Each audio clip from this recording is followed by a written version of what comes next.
Hello বন্ধুরা, তোমরা সবাই কেমন আছো? আশা করি নিশ্চয়ই ভালো আছো। তা আমি আজকে আমার একটা ছোট্ট ব্লগ নিয়ে আসলাম। তোমাদের মতন তো অত ভালো পারি না, যেইটুকু আমার মন চায় আমার মতন করে আমি সেইটাই তোমাদের সামনে বলি। তো চলো আজকে কী রান্না করছি সেটাই তোমাদের দেখাই। দেখো, পমফ্লেট মাছ নিয়ে এসছে। পমফ্লেট মাছটা তো নুন হলুদ মাখিয়ে রেখেছি ধুয়ে। তা ডাল করেছিলাম, তা ডালটা করে সকালে খাওয়া হয়েছে। আর লাল শাক নিয়ে এসছে, লাল শাকটা ভালো করে কেটে ধুয়ে নিয়েছি।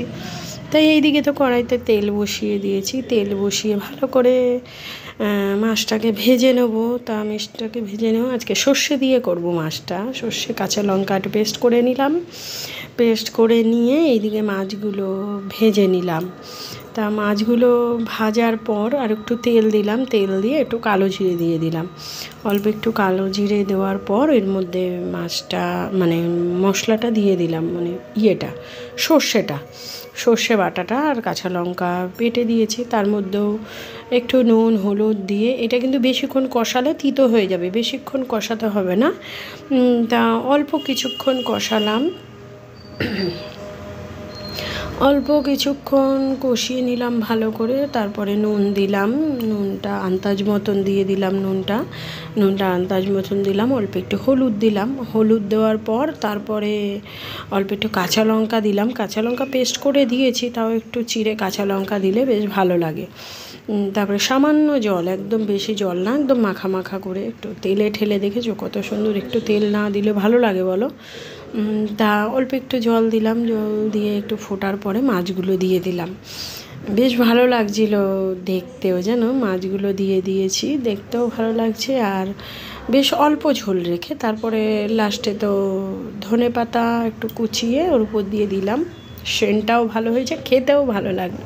তা তোমরাও সেইভাবে ট্রাই করো, ভালো লাগবে। তা দেখেছো, তা ধনে পাতাও দিয়ে দিলাম। তা এইদিকে তো এটা হয়ে গেল। আবার এদিকে কড়াই বসিয়ে দিলাম, কাঁচা লঙ্কা শুকনো লঙ্কা সম্বাদ দিয়ে অল্প একটু পেঁয়াজ কুচি ওর মধ্যে দিয়ে দিলাম। অল্প একটু পেঁয়াজ কুচি দিয়ে তারপরে একটু পেঁয়াজ কুচি দেওয়ার পর একটু রসুন বাটা দিলাম। রসুন বাটা না দিলে না শাক ভালো লাগে না। চিংড়ি মাছ দিয়ে আমার শাকটা ফেভারিট, চিংড়ি মাছ দিয়ে বেশি ভালো লাগে, কিন্তু চিংড়ি মাছ তো সব সময় আনে না।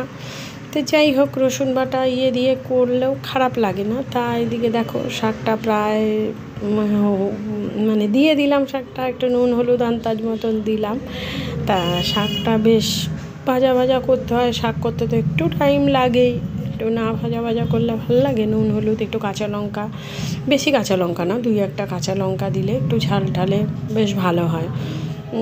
তা দেখো শাকটা কি সুন্দর ছোট্টর মতন হয়ে গেছে। তা কেমন লাগলো তোমরা কিন্তু কমেন্ট লাইক শেয়ার করতে কিন্তু ভুলো না। আজকে